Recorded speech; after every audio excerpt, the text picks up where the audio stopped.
Firstly, today I would like to tell you about how to lock the door. ဆရာဒီနေ့ဗီဒီယိုကိုကြတော့ how to lock the door ဒါကဘယ်လိုပိတ်လဲเนาะဒါကဘယ်လိုချက်ချလဲဘယ်လိုပိတ်လဲအဲ့ဒါကိုဆရာသင်မယ်เนาะအဲ့တော့ whenever I go out เนาะ I always lock the door အဲ့တော့ whenever ဆိုတာဘာပြောရလဲဆိုရှင်ဆရာတို့က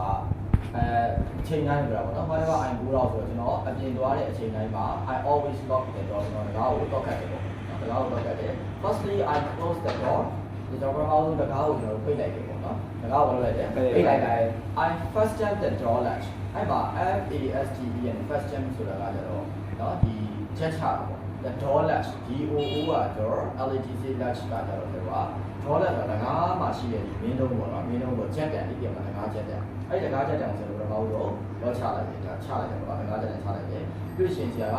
I hand the lock in the ring ဒီမှာဆိုတော့တော့ကိုကြတော့ဆိုတော့ lock ကိုခေါ်တယ် LOCK lock ကိုကြီးရတယ်ဆိုတော့ဖွင့်နေပြီပေါ့နော်အဲ့တော့ I hand the HCNG နဲ့ချိတ်လိုက် I hand the lock in the ring အဲ့ကမင်းတို့လေးမှာဂွင်းလေးပါတယ်မလားအဲ့ဂွင်းလေးကိုဆက်လို့ကတော့လေးလုပ်တော့ချိတ်လိုက်တယ်အဲ့တော့ I hand the lock in the ring ရမလားချိတ်ပြီးတော့လို့ရှိရင်အဲ့ဒီအောင် I press it with my hand အဲ့တော့ကလေးကိုကိုယ့်ရဲ့ဒီလက်မနောင်နဲ့တော့ press it with my hand ကျွန်တော်လက်လေးနဲ့ကျွန်တော်ပြီးလိုက်တယ်